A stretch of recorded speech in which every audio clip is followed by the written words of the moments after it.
Prepare the way of the Lord, make straight his paths.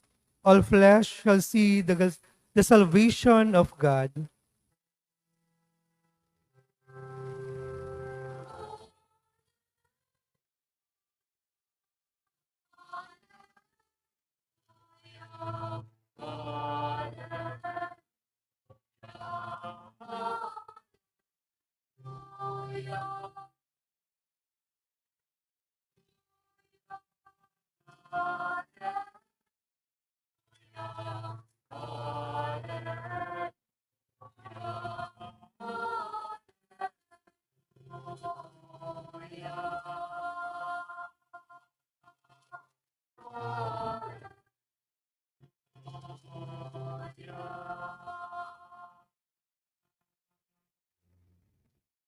The Lord be with you. And with your spirit.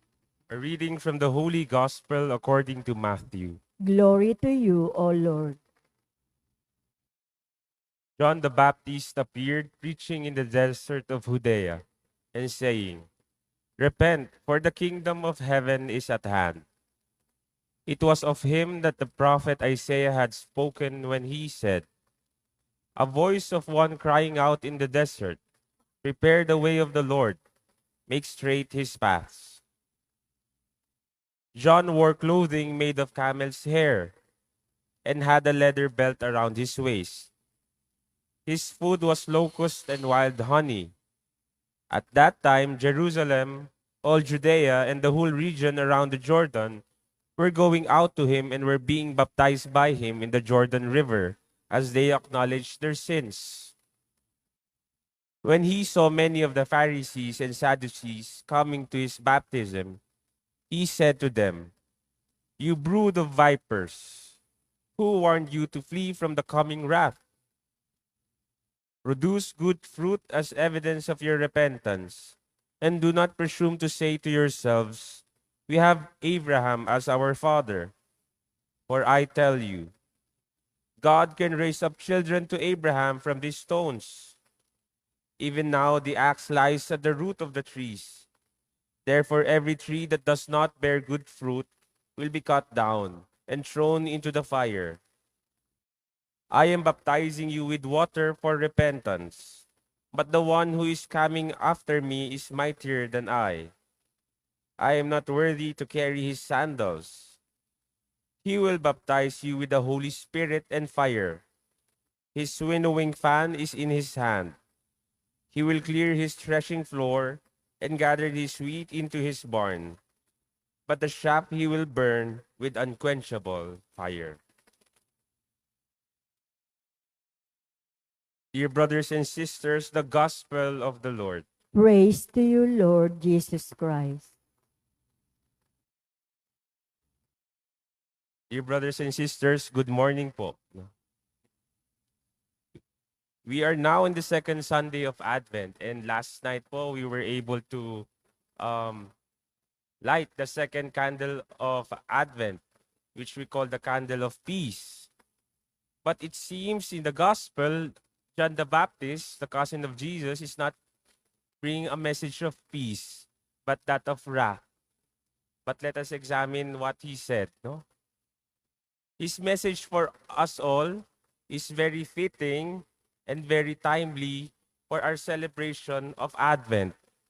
Alam naman po natin na sa panahon ng Advento, tayo ay naghihintay. At ang taong naghihintay, merong inaasahang darating. Ngayon una, tanungin natin sa ating mga sarili, alam ba natin ang ating hinihintay ngayong Pasko? No? Sino ba ang ating hinihintay? Paano tayo naghahanda para sa paghihintay na yon? Siguro ho sa maraming nangyayari sa ating bayan, sa maraming nangyayari sa ating personal na buhay, hindi na natin napapansin o napagtutuunan ng pansin yung ating hinihintay talaga. No? At ang hinihintay natin ngayong Pasko ay ang pagdating ni Jesus. Hindi sa ating mundo dahil siya'y dumating na noon, kundi sa ating mga puso, sa ating mga buhay. No? Si Jesus hindi lamang ho darating sa Pasko. No, si Jesus ay patuloy at araw-araw na dumarating sa atin. Pero madalas, katulad ng ngayong Adbyento, hindi natin madalas napapansin na siya pala ay dumarating na. Kaya hindi tayo nakakapaghanda. Kaya isa sa magandang karakter ng Adbyento sa panahon ng pagdating ng Panginoon ay si Juan Bautista na nagpapaalala sa atin na malapit nang dumating ang kaharian ng Diyos. At ano hong sabi niya na dapat nating gawin? Repent. Magsisi sa ating mga kasalanan. At binigyan niya ho tayo ng 3 punto dito sa ating ebanghelyo. Paano magsisi sa ating mga kasalanan? Una ho, sabi niya sa mga Saduceo at Pariseo, na alam naman natin na mga matataas na tao o mga taong simbahan nung panahon na iyon, sabi niya sa kanila, kayong mga ulupong, no, sa Tagalog, no? Sila ay pumupunta sa binyag sa pag-iisip na yun lang ang natatanging paraan para sila ay mapatawad. Pero ang kanilang buhay ay hindi nagbabago. Sabi ni Juan Bautista sa mga Pariseo at Saduceo, produce good fruit as evidence of your repentance. Tayo din ho pag nagsisisi. Madali ho tayo magsabi ng patawad, ng sorry, pero ang ating pamumuhay, ang ating gawain ng mga nakaraan, hindi natin binabago. Lagi lang salita ang ating binabanggit. No? Sa pagsisisi ho natin sa ating buhay, dapat merong nagbabago sa ating ginagawa. May nagbabago sa ating pamamaraan ng buhay. Yun ang tunay na pagsisisi. Maniniwala ho ba kayo sa taong nananakit sa inyo at nagsabi ng sorry? No? Pero pagdating ng ilang araw lang, nananakit na naman. No? Tila baga masasabi natin, parang hindi naman talaga ito tunay na nagsisisi. Pangalawa ho, John the Baptist said to the Pharisees and Sadducees, do not presume that you have Abraham as your father. Huwag mong sabihin na okay ka na dahil ikaw ay galing sa angkan ni Abraham. Sabi pa nga ni Juan Bautista, kahit yung mga batong to, kaya kong sabihin na sila ay galing kay Abraham. Pero kung walang pagsisisi, walang pagbabago ng buhay, walang kwenta, walang silbi, ang pagsasabi na sila ay galing kay Abraham. No? Ngayong Adbyento, kailangan natin ng tunay na pagsisisi at tunay na pagbabago ng buhay.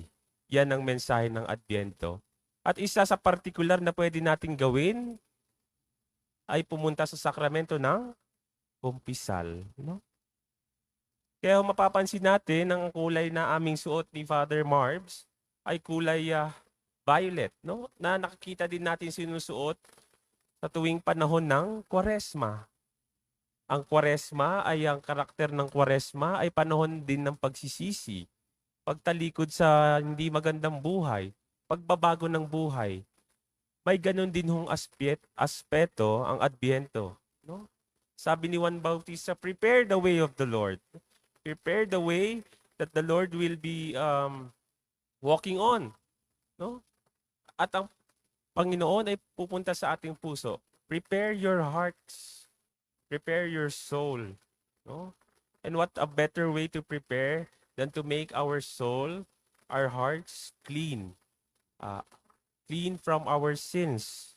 And we can do this by approaching God through His priests in the sacrament of confession. Kaya nga ho maganda, dati ang uso lang ay kumpisalang bayan tuwing panahon ng Kwaresma. Pero ho nauuso na ngayon, kumpisalang bayan sa panahon ng Adbyento. Dahil tayo ay namumulat na kahit panahon ng Adbyento, kailangan nating magbago ng buhay, tuwirin ang ating buhay at magsisi sa ating kasalanan upang matanggap natin si Jesus sa darating na Pasko.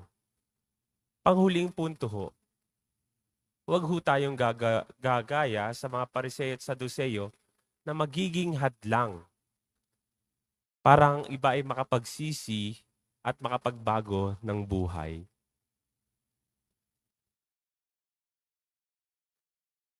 Mabigat ho na kasalanan na tayo na nga hindi na nakakapagsisi at nakakatalikod sa kasalanan, tayo din pa ang magiging hadlang sa pagsisisi at pagbabagong buhay ng iba.